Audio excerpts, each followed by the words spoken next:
In 1929, the Simon Commission visited India to gauge public opinion on the Indian constitutional progress towards self-administration.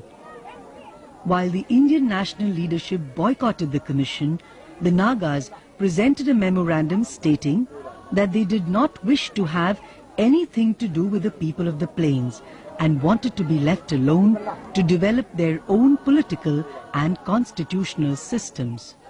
British Malado ne keti bukam hatuga ekeshiki naga club zaununu nagama ko ne British Malakata sa he hete kritatoi hete independent latatoi hekrejo sebutatoi. The British Cabinet Mission came to India in March 1946 to lay the basis for the transfer of power in consultation with Indian leaders. The Naga National Council submitted a memorandum insisting on the unification of all Naga tribes, local autonomy and a separate electorate. Nehru wrote a letter on August 1, 1946 to the Naga National Council stating that the Naga territory was much too small to stand by itself politically or economically and that it consisted of rather backward people who required considerable help. In 1947, Sir Akbar Haidari succeeded in concluding an agreement with the Naga National Council. The Nagas were to be under the guardianship of India for 10 years, after which their status could be reviewed. The internal administration was to be left with the Naga National Council. But this agreement was never executed. In 1949, disregarding the agreement with the Naga National Council, the Constitution of India declared that the Naga Hills district was a part of India.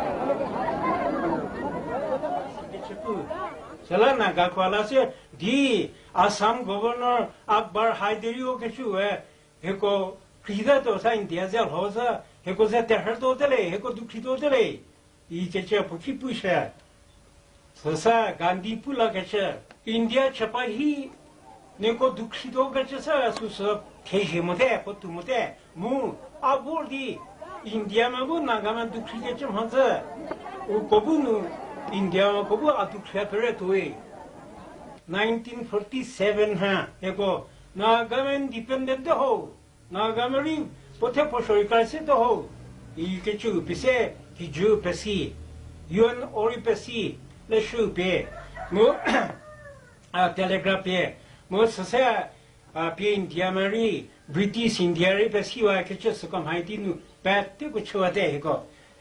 Under the leadership of A.Z. Fizo, the Nagas began to organize themselves politically and militarily.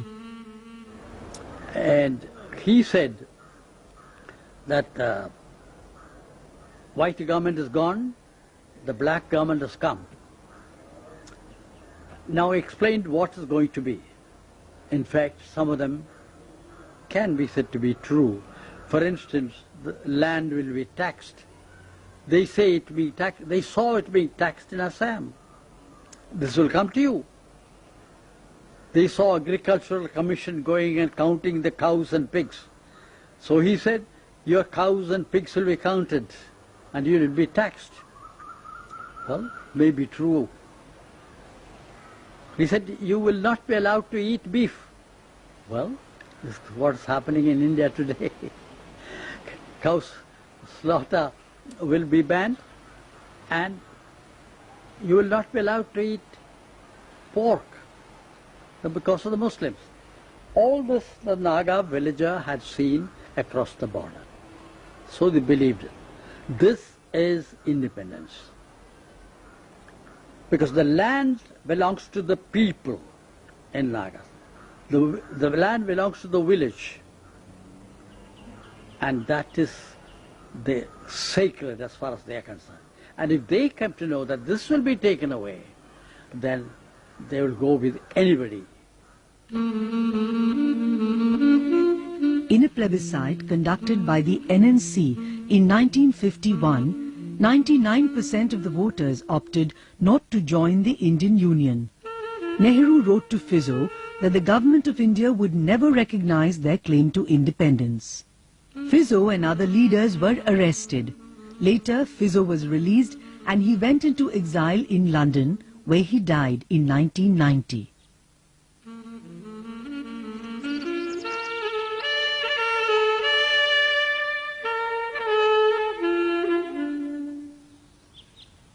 On 30th March 1953, Nehru came to Kohima with U Nu, the Burmese Prime Minister.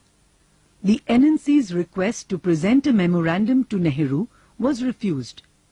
The Nagas walked out of the public meeting angrily.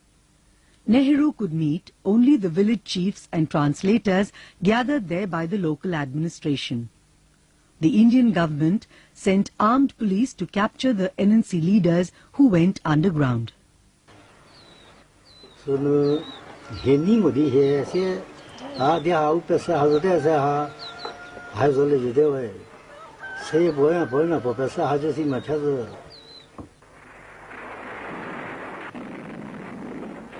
In 1956, armed forces were sent into the Naga hills to subdue the Naga army, which had established control over Kohima. Thus began the Battle of Kohima.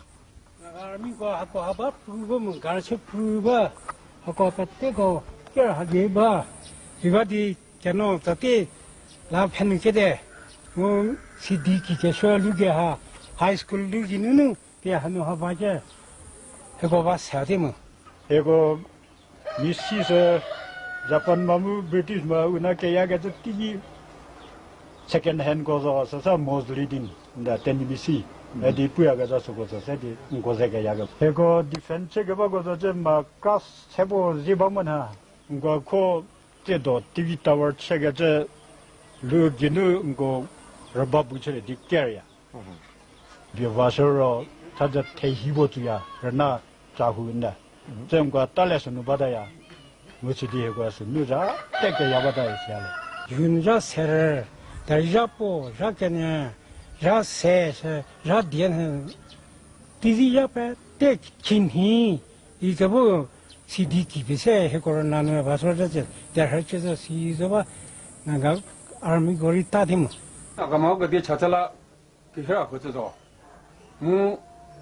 Uncoa to Yoduki, Yoduki's horror, Grammy sir. The Shiratala or Nagamase, there. We're over there. They were over the Unco Zeta Hetzre. Was it a Hetzidi or Uncora Hamasarazo, Unagamor Sarazo? There Unqua Yopa Caperua there. King Tenuris was it there? When the Indian army came to Naga Hills and to Ensang in 1956, they didn't have much reference. They didn't know these people. They could not recognize. There was no way of recognizing who was friendly and who was unfriendly. To them, all the people looked the same. At that time, the Naga army didn't have enough. They didn't wear uniform. They're all guerrillas. They're still guerrillas. So they were oppressive to everybody. Searches, arrests, even killings. They grouped villages and put them together under the watch of an army camp. They were living within barbed wire fence. They could not go out to do their cultivation. Their food stocks ran out. The theory of the very foolish planners was that the gorilla is like fish and the people are like water. If you take the water out, the fish would die. And in that hope, they started gathering people and putting them in what can be called concentration camps. Before the center took over, it was in 57, took over Naga Hills and Pinsang, the army tried to copy what the British had done in Malaya.